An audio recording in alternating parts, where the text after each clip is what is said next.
ኖር ቁጭ በል ተንኮ እንዴ እዚህ ጋር ቁጭ በል እንጂ እዚህ ቤቴ ለመድኩት እኮ ነው። ምን ሆነ ነው የምትደነግጠው? ባለቤት ድብድባን ጧት እውነት ተሰምቶኝ ተናድጄ ነው የመጣሁት ነው እዚህ። ለምንድን ነው የመታችህ? ኧረ ተው በቃ ልትገለኝ በቃ ጎረቤት ራሱ ወደኛ አይመጣም። ድምጼን ለመዱ በቃ ልምጥምጥ ነገር ነህ። ምን ላድርግ? ለሴት ልጅ ምንድነው እንደዚህ መልመጥመጥ? ይኸውልህ ስማ፣ ሴት ልጅ መጀመሪያ ፊትህን ነው የምታየው አይደል እንዴ? እንደዚህ ይኸውልህ ዝም ካልካት ይኸው እዚህ ላይ ነው የምትወጣው። ቁጭ በል አንተ፣ እዚህ ላይ ነው የምትወጣው።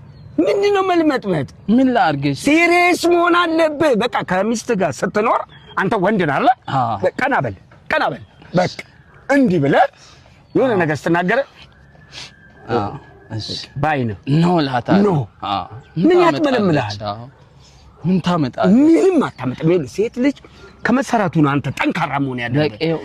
እንደ ሴት ልጅ ኩሽና መውጣት፣ ሰዓት መልሞጥሞጥ፣ ቲማቲም መክተፍ፣ የሽንኩርት ስልክ እየጠራ ነው።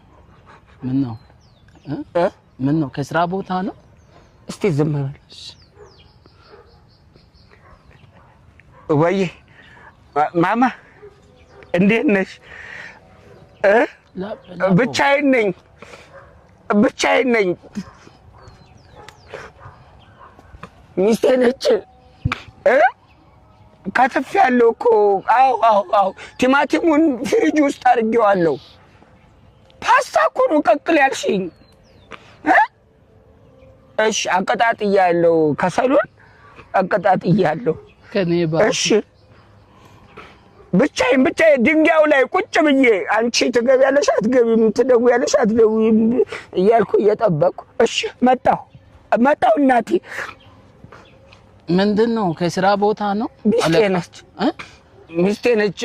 እስካሁን የነገርኩህ ላንተ ነው። እሺ ምክሩን። አዎ እኔ እንዲህ ነው የምኖረው። በቃ ሂድ እንግዲህ። አዎ ምክር ለሰጪው ቀላል ነው። እሺ ለራሴ ማትኖረውን እኔ ልትመክረኝ